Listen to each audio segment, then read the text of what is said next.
अस बेगम गंदी हरकतों की वजह से इतनी डरी हुई, इतनी सहमी हुई है कि ये अपने आप को कमरे के अंदर बंद कर लेती है और इसके दिमाग के अंदर, दिल के अंदर ये खौफ पैदा हो रहा है कि अगर आलियान मेरे तक पहुंच गया तो मेरे लिए बहुत बड़ा मसला खड़ा हो सकता है और मेरे करतूत सबके सामने आ गए तो मेरी जो फैमिली होगी मेरे साथ नफरत करना शुरू कर देगी। अब इसके साथ क्या होगा, आलियान का अगला टारगेट क्या होने वाला है, क्या आलियान की माँ निशा की डेथ का सदमा बर्दाश्त कर पाएगी। उसे निशा का जो वाकया बना है तो उस दिन से अलमास के चेहरे के ऊपर बड़ी परेशानी होती है, ना सही तरीके से रोटी खाती है, ना अपने बिजनेस को सही तरीके से टाइम दे पाती है, अपने कमरे के अंदर बंद होती है। तो जब सुंबल ये सारा का सारा सीन देखती है तो वो भी बड़ी अपसेट हो जाती है और वो ये समझती है कि मेरी जो माँ है ये सिर्फ उसे अपनी प्यारी बहू की वजह से परेशान हो रही है, इसके दिल के अंदर एहसास पैदा हो चुका है, इसी वजह से ये अपने आप को कमरे तक महदूद रख चुकी है और बार बार अपनी माँ के पास आती है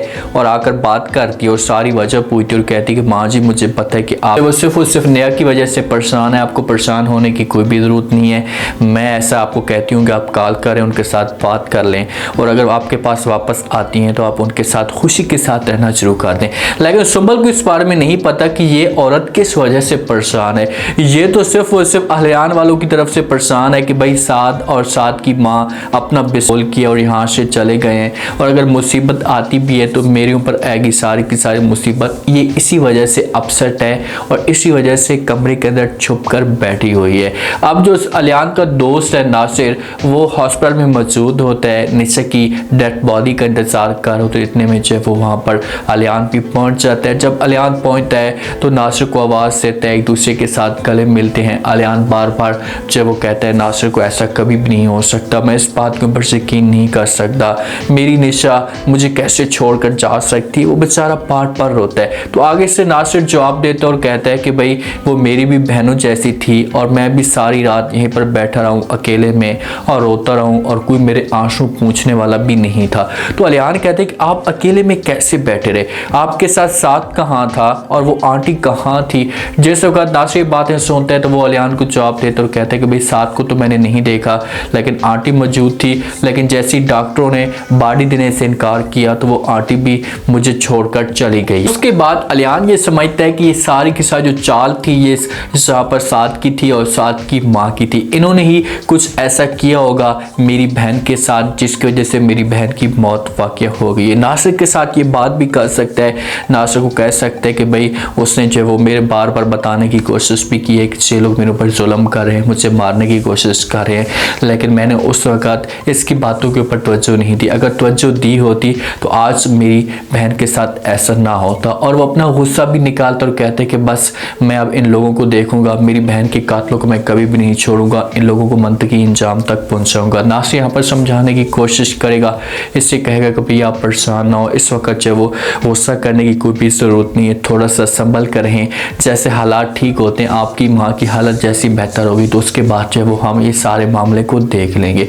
ये दोनों जाते हैं डॉक्टर के पास, क्यों डॉक्टर फिलहाल बॉडी देने से इनकार कर रहे होते हैं तो इसी वजह से आलियान वहाँ पर जाता है और जाकर बात करता है, डॉक्टर को सारी बात बताता और कहता है कि मैं अब इन लोगों के ऊपर केस करवाऊंगा क्योंकि मेरी बहन ने मुझे खुद बताया था कि ये मेरे ऊपर टॉर्चर करते हैं, मेरे ऊपर जुल्म करते हैं। जब से बातें डॉक्टर सुनता है तो वो समझाने की कोशिश करता है आलियान को, उससे कहता है कि अब ये जो माहौल है गर्म करने की कोई भी ज़रूरत नहीं है क्योंकि जिस्म के ऊपर तो निशान हो सकते हैं लेकिन इसकी रूह के ऊपर किसी किस्म का कोई भी निशान नहीं है। इसकी रूह पाक और साफ़ है, इसकी सोच एक जैसी थी, इसकी सोच भी पॉजिटिव थी। तो अब ये ऊपर जाकर जब वो जवाब देगी और इसके जालिमों को ऊपर जाकर हिसाब देना होगा। जान इनकार कर रहे तो कहते हैं कि नहीं चाहे जो कुछ भी हो जाए मैं हर सूरत में जो वो साथ वालों को नहीं छोड़ूंगा, लेकिन डॉक्टर प्यार से समझाते और कहते हैं कि आपकी अपनी मर्जी है, आप जो कुछ भी करना चाहते हैं कर सकते हैं, मुझे किसी किस्म कोई भी एतराज़ नहीं है, लेकिन मैं आपको जो कुछ भी कह रही हूँ ये ठीक कह रही हूँ कि आप फिलहाल निशा के जिन लोगों ने निशा के ऊपर जुल्म किया तो उन लोगों को आप माफ़ कर दें। जिस वक्त आलियान आ रहा होता है अपने घर से तो उस वक्त जो वो आलियान अपनी जो मुलाजमा है उसको बुलाता है और उसके साथ बात करता है और कहता है कि भाई निशा की जो वो डेथ हो चुकी है, मैं निशा को लेने के लिए जा रहा हूँ, तो आपने जो वो किसी के साथ मेरी माँ के साथ ये बात शेयर नहीं करनी कि निशा की मौत हो चुकी है, बस उसको खुश रखने की कोशिश करनी है आपने ताकि उसकी जो जहन के अंदर परेशानी ना आए। तो आलियान यहाँ से झूठ बोल कर चला जाता है, लेकिन माँ तो माँ होती है, खून होता है, तो वो बेचारी सहमी इतनी सहमी रहती है, उसके सामने जब भी खाना लाया जाता है तो उसका खाने को दिल नहीं करता, चेहरे के ऊपर उदासी होती है, परेशानी होती है। तो यहीं से उसे तकलीफ़ हो रही होती है बार बार। तो वो निशा के बारे में सोचती कि भाई कुछ ना कुछ ऐसी बात हुई है जिसके वजह से अलियान मुझसे छुपाने की कोशिश कर रहे हैं। लेकिन जब इनको बॉडी मिलती है उसके बाद अलियान और नासिर लेकर जाते हैं। माँ देखती है सामने एम्बुलेंस आई हुई है और जिस वक्त एम्बुलेंस का दरवाज़ा खोलते हैं, लेकर आते हैं निशा को, तो उस वक्त माँ की चीखें निकल जाती हैं। उससे बर्दाश्त नहीं होता क्योंकि माँ, बहन या भाई जितने भी थे खुशी के साथ निशा को छोड़कर आए थे और खुशी के साथ इसी जगह पर निशा को उन्होंने रहने की इजाज़त दी थी। और ये लोग बड़े मुतमिन थे कि भाई कभी भी निशा की ज़िंदगी में ये परेशानी नहीं आएगी, क्योंकि जिस वक्त ये लोग निशा के साथ मुलाकात करने के लिए जाते थे तो साथ जो है वो उस वक्त निशा के साथ प्यार से बात करता था और कोई ऐसी बात भी होती थी तो निशा जो है वो शेयर नहीं करती थी। लेकिन अब जो है वो बहुत बड़ी तकलीफ दी गई है निशा को, तो माँ ये सदमा कभी भी बर्दाश्त नहीं कर पाएगी। अलियान अपनी माँ को समझाएगा, उससे हौसला देने की कोशिश करेगा। माँ की जहाँ पर हालत तो बहुत ज़्यादा ख़राब हो जाएगी, उसे समझ नहीं आएगी कि आखिरकार ये सब कुछ कैसे हो गया है। लेकिन अलियान समझाएगा अपनी माँ को, उससे कहेगा कि माँ जी साथ वाले और जो हमारी आंटी थी वो तो अब मौजूद नहीं है। जिस वक्त ये सारा का सारा जनाजा पढ़ाया जाएगा, निशा को दफनाया जाएगा, तो उसके बाद ये दोनों एक दूसरे के साथ डिस्कस कर सकते हैं। तो अलियान जो है सबसे पहले पहुंचेगा हमारी जो है वो अलमास बेगम के पास, रिश्ते वाली आंटी के पास। और जिस वक्त इसके पास पहुंचेगा तो फिर जाकर जो वो बहुत बड़े मसले खड़े हो जाएंगे।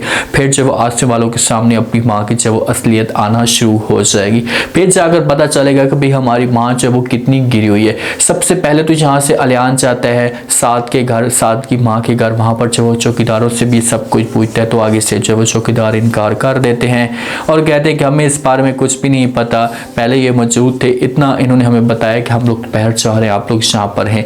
वो छोड़कर चले गए हैं। तो लेकिन ये हिम्मत नहीं हारेगा और हर सूरत में जो वो वहाँ तक पहुँचने की कोशिश करेगा। और मुझे ऐसा लगता है कि जिस वक्त अलमास तक इसे पहुँचेगा तो अलमास तक पहुँचने के बाद अलियान और जो हमारी सुंबल है इन दोनों के बीच में आपस में मुलाकात होगी। और सुंबल का जो बिहेवियर होगा जब अलियान देखेगा तो यहाँ पर अलियान को पसंद आ सकता है, इन दोनों की गेम यहाँ पर बन सकती है। जो अलियान की मंगेतर है, जो अलियान के साथ मोहब्बत करती है और अलियान उसके साथ भी मोहब्बत करते हैं, वो भी लड़की अच्छी है, इसके साथ ठीक है, लेकिन कुछ ना कुछ ऐसा हो सकता है जिसके बाद अलियान जो है सुंबल के पास आएगा। लेकिन सुंबल के साथ भी जुल्म होगा। अलमास बेगम को फिर जाकर जब एहसास होगा कि यार मैंने किसी के साथ जुल्म किया, तो आज जो है मेरी बेटियों के साथ ऐसा हो रहा है। उम्मीद है आज का रिव्यू, आज का टीजर आप लोगों को पसंद आया होगा। आपने कमेंट सेक्शन में अपनी कीमती लास्ट में आपको क्या लगता है, क्या नेक्स्ट एपिसोड में कोई बड़ा ट्विस्ट आ सकता है? अब अलियान साद को कैसे ढूंढेगा?